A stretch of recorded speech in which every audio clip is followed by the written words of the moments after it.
मुनित्रयं नमस्कृत्य तदुक्तिः परिभाव्य च वैयाकरणसिद्धान्त कौमुदीयं विरच्यते। एवं इतः पूर्वं ज्ञाप्रातिपदिकात् इति सूत्रं पाठितं। तत्र सूत्रे प्रश्नः कृतः आसीत्। भोः ज्ञाप्रातिपदिकादित्यत्र केवलं प्रातिपदिकादित्येव अलम्, ज्ञाप् इति ग्रहणं किमर्थं कृतवन्तः इति। तत्र किमर्थमित्युक्ते ज्ञाप् इति यदि ग्रहणं न क्रियते तर्हि गौरी रमा इत्यादि शब्दानां प्रातिपदिकसंज्ञा न स्यात्। तदर्थं कुतः प्रत्ययान्तत्वात् तदर्थं किं कर्तव्यं, ज्ञाप् ग्रहणं कर्तव्यम् इति वक्तव्यं। परन्तु प्रश्नकर्तुः अयमाशयः वर्तते, भोः प्रातिपदिकग्रहणे लिङ्गविशिष्टस्यापि ग्रहणम् इत्यस्ति नियमः। अर्थात् प्रातिपदिकग्रहणे लिङ्गबोधकप्रत्ययविशिष्टस्यापि ग्रहणम् इत्येव खलु अर्थः। तथा च रमा गौरी इत्यादि शब्दानां कृते अपि प्रातिपदिकसंज्ञा वर्तते एव, स्वादयः प्रत्ययाः भवन्त्येव। अतः किमर्थं ज्ञाप्ग्रहणं कर्तव्यम् इति प्रश्नः। तत्र एवं प्रश्ने कृते तत्र वक्ति भट्टोजिदीक्षितमहोदयः, भोः अत्र ज्ञाप्ग्रहणं किमर्थं कृतम् इत्युक्ते ज्ञाप्ग्रहणं ज्ञाबन्तादेव तद्धितोत्पत्तिः यथा स्यात् ज्ञाभ्यां प्राङ् मा भूत् इत्येतदर्थम् इति। अर्थात् अयम् अभिप्रायः, इदानीं कस्यचन शब्दस्य रूपं पश्यामः। उदाहरणार्थं वदामि अहम्, आर्यका इत्यस्ति कश्चन। आर्य इति शब्दः वर्तते। आर्य इति शब्दः, आर्यशब्दस्य किं भवति इत्युक्ते तत्र आर्यशब्दस्य यद्यपि आर्य इत्यस्य टाप् प्रत्ययः अजाद्यतश्टाप् इति टाप् प्रत्ययः भवति। टाप् इति प्रत्ययः, तदा यदा टाप् प्रत्ययः भवति तदा किं भवति, आर्या इति रूपं सिद्ध्यति। तदा किं भवति, तत्र उदीचाम् आतस्थाने इति सूत्रं वर्तते। उदीचाम् आतस्थाने इत्यादि सूत्रं। तत्र किं वक्ति, उदीचाम् आतस्थाने इत्यादि सूत्रे तावत् यकारपूर्वकः यः अकारः वर्तते स च ह्रस्वः भवति चेत् तदा किं भवति, तस्य प्रथमतः एवं आर्य इत्यस्ति टाप् प्रत्ययः भवति, तदा आर्या इत्यभवत्। आर्या इत्यवस्थायां तत्र स्वार्थिकः कप्रत्ययः भवति। स्वार्थिकः कप्रत्ययः, कप्रत्यये सति किं भवति, तत्र आर्याक इति भवति। आर्याक इत्यवस्थायां तत्र किं भवति, उदीचामातस्थाने इत्यादि सूत्रेण तत्र आकारस्थाने यकारपूर्वक आकारस्थाने तावत् केणः इति ह्रस्वः भवति। प्रथमं केणः इति ह्रस्वः, आर्या इत्यत्र दीर्घस्य ह्रस्वः, ह्रस्वे कृते आर्यक इति भवति। तदा केण उदीचामातस्थाने इति सूत्रेण किं भवति, आकारस्थाने यकारपूर्वक आकारस्थाने इकारः भवति।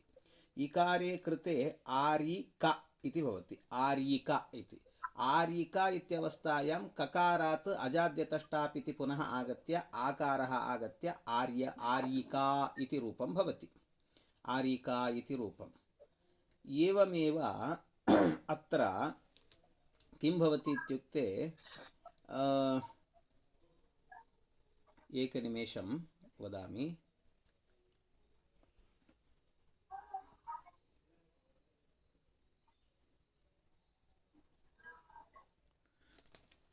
शृण्वन्तु, पुनरेकवारं वदामि।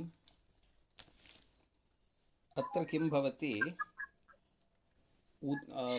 आर्य इति शब्दः वर्तते। आर्यशब्दस्य अजाद्यतष्टाप् इति टाप् प्रत्ययः भवति। टाप् प्रत्यये कृते तत्र किं भवति, टाप् प्रत्यये सति आर्या इति रूपं भवति। स्वार्थे कः इति कप् प्रत्ययः अपि भवति अनन्तरं। तथा च आर्या क इति भवति। आर्या क इत्यवस्थायां केणः इति सूत्रेण ककारे परे पूर्वस्मिन् पूर्वतन अणः ह्रस्वः भवति इति वक्ति तत्र। तथा च आर्यक इति भवति। आर्यक इत्यवस्थायाम् अत्र उदीचामातस्थाने इत्येकं सूत्रं वर्तते। उदीचामातस्थाने इति सूत्रे तावत् किं वक्ति, आकारस्थाने अर्थात् आकारस्थाने विद्यमान अकारस्य यदि यकारः पूर्वः भवति चेत् तदा इकारः भवति इति वक्ति। तथा च तत्र किं भवति, इकारः आगत्य कुतः आर्या इत्यत्र यद्यपि आकारः आसीत् तत्स्थाने ह्रस्वः आगतः अकारः, पूर्वं तावत् यकारः वर्तते इति कृत्वा तत्र किं भवति, इकारः आगच्छति, आर्यिका इति रूपं भवति। आर्यिका इति आकारः आगत्य आर्यिका इति रूपं भवति।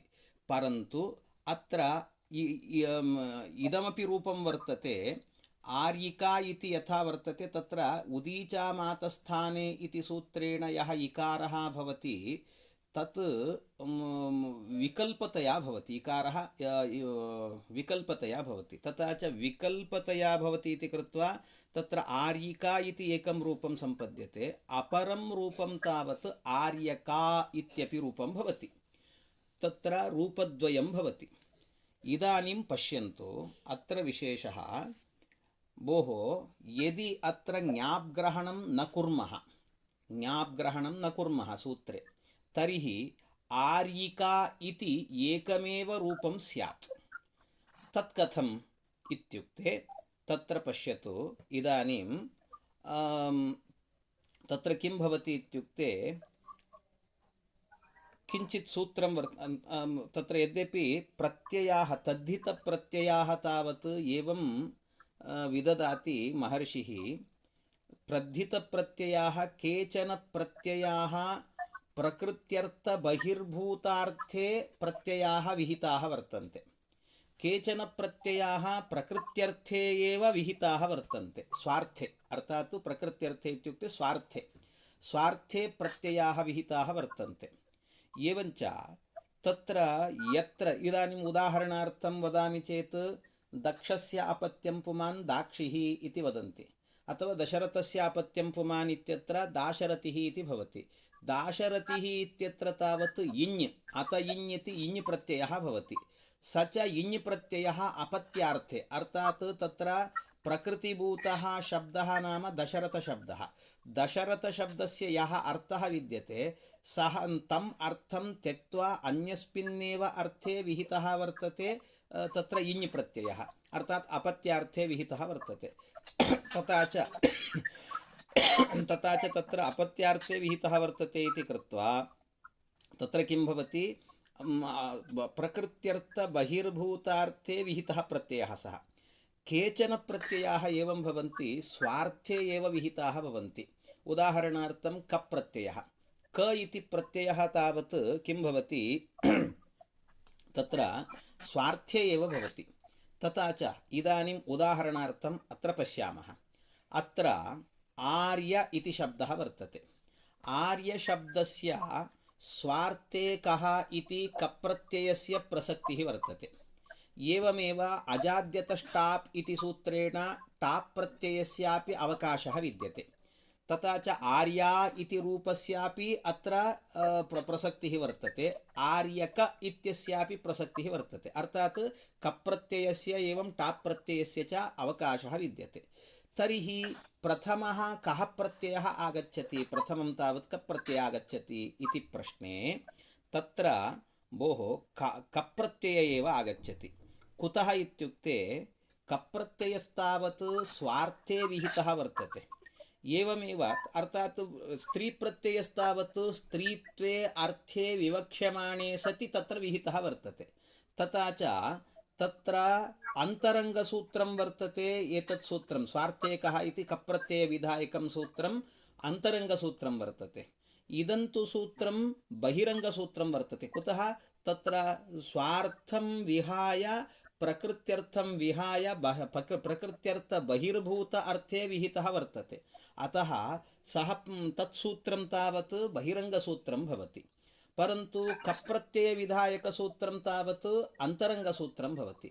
अपि च परसूत्रमपि वर्तते। विप्रतिषेधे परं कार्यम् इत्युक्तत्वात् परसूत्रमपि वर्तते। अतः तत्र प्रथमं किं सूत्रं प्रवर्तते इत्युक्ते कप्रत्ययविधायकं सूत्रम् एव प्रवर्तते।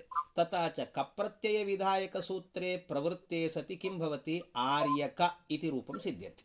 आर्यक इति आर्यक इत्यवस्थायां तत्र किं भवति इत्युक्ते अन्यत् सूत्रं वर्तते। प्रत्ययस्तात् कात् पूर्वस्यात इदाप्यसुपः इति सूत्रं वर्तते। प्रत्ययस्तात् कात् पूर्वस्यात इत इत्यादि सूत्रम् इति मन्यताम्। तथा च प्रत्ययस्तात् कात् पूर्वस्य इति सूत्रे तावत् किं वक्ति? प्रत्ययस्तात् अर्थात् प्रत्ययः यदि ककारः भवति तस्मात् पूर्वे विद्यमान अकारस्य इकारः भवति इति वक्ति तत्र। तथा च अत्र आर्यक इत्यवस्थायां प्रत्ययः नाम कप्रत्ययः तावत् स्वार्थे आगतः सः प्रत्ययः स च ककारः वर्तते। तस्य पूर्वे ततः पूर्वे तावत् किं भवति? इदम् अकारस्य इकारः आगच्छति। इकारे कृते आर्यिका इति रूपं भवति। आर्यिका इति अनन्तरं ककारात् अजाद्यतष्टाप् इति सूत्रेण ताप् भवति चेत् आर्यिका इति रूपं सिद्ध्यति। परन्तु आर्यका इति रूपं न सिद्ध्येत्। परन्तु अस्माकं तावत् रूपद्वयम् इष्टं वर्तते। रूपद्वयम् इष्टं वर्तते। परन्तु आर्यिका इति रूपं सिद्ध्यति, न तु आर्यका इति।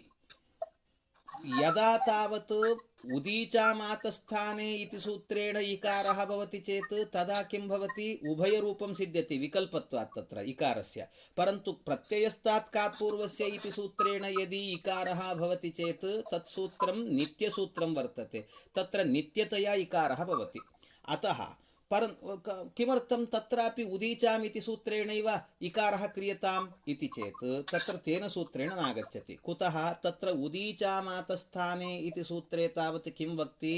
तत्र आकारस्थानिकः यः अकारः यकारपूर्वकः भवति चेत् तस्य अकारस्य इकारः इति वक्ति तत्र। अवगतं खलु?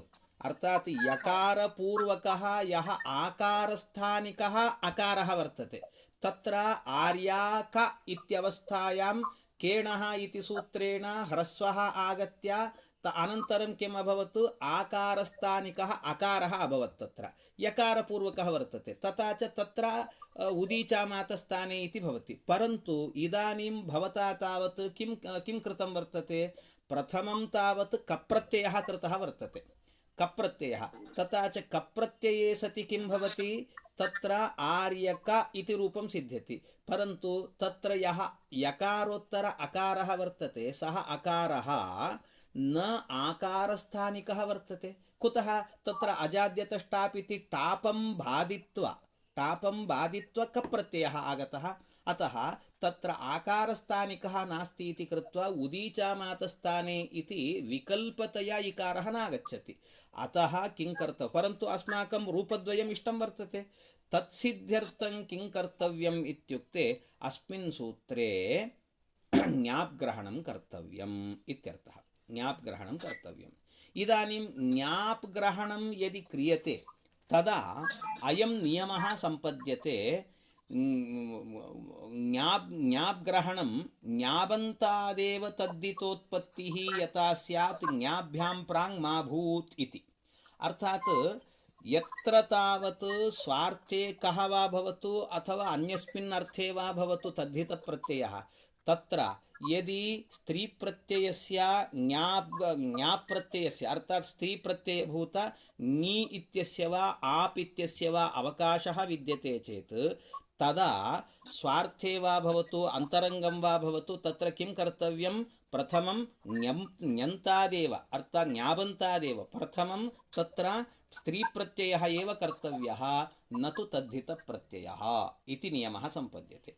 इदानीं किं भवति इत्युक्ते इदानीम् आर्यशब्दः वर्तते अत्र अयं नियमः वर्तते इति कृत्वा आर्यशब्दस्य स्वार्थे कप्रत्यये प्रत्ययस्यापि अवकाशः विद्यते अजाद्यतष्टाप् इत्यस्यापि अवकाशः विद्यते। तदा किं भवति इत्युक्ते टाप् प्रत्ययः एव भवति। टाप् प्रत्यये कृते अनन्तरं कप् प्रत्ययः भवति केणः इति ह्रस्वः भवति तदा आकारस्थानिकः अकारः भवति। अतः उदीचामातस्थाने इति सूत्रेण विकल्पतया किं भवति इकारः भवति। यदि इकारः भवति चेत् आर्यिका इति रूपं विकल्पः इत्युक्तत्वात् यदि इकारः न भवति तदा आर्यका इति रूपं सिद्ध्यति इति एतत् सिद्ध्यर्थम् अत्र ञाप् ग्रहणं कृतम् इति मन्तव्यम् इत्यभिप्रायः। अवगतं वा? अवगतं खलु? किं भो? भवतु। एवमेव अन्यदपि रूपं तत्र वक्ति लोहितिका लोहिनिका इति मास्तु तावदलम् एकस्य रूपस्य यदि चिन्तनं कुर्मः तर्हि अवगन्तुं शक्यते। यदि आवश्यकं चेत् भवतां पुस्तकं वर्तते तत्रैव व्याख्यानं दृष्ट्वा भवन्तः अपि चिन्तनं वक्तुं शक्नुवन्ति। भवतु अलमद्य अनन्तरं सूत्रं वर्तते किमिति सूत्रं स्वौजसमौच्चष्टाभ्यां विस्ञेभ्यां व्यस्नसिभ्यां व्यस्नस्योस् ञोस्सुपु इति ङस्योस् आं ञोस्सुप् इति तत्र पूर्वतनसूत्राणि सर्वाणि अनुवर्तन्ते। ञन्तात् आबन्ताच्च प्रातिपदिकाच्च परे स्वादयः प्रत्ययाः स्युः इति। प्रत्यय इति सूत्रं वर्तते, परश्च इति सूत्रं वर्तते, ज्ञाप्रातिपदिकात् इति सूत्रमपि सर्वमपि तत्र अनुवर्तन्ते। तथा च प्रत्ययाः भवन्ति। के ते प्रत्ययाः इत्युक्ते सु औजस् अम् औक्षस् इत्यादि प्रत्ययाः जानन्त्येव इति मन्ये। भवतु अद्यालं पुनः श्वः कुर्मः। भवतु।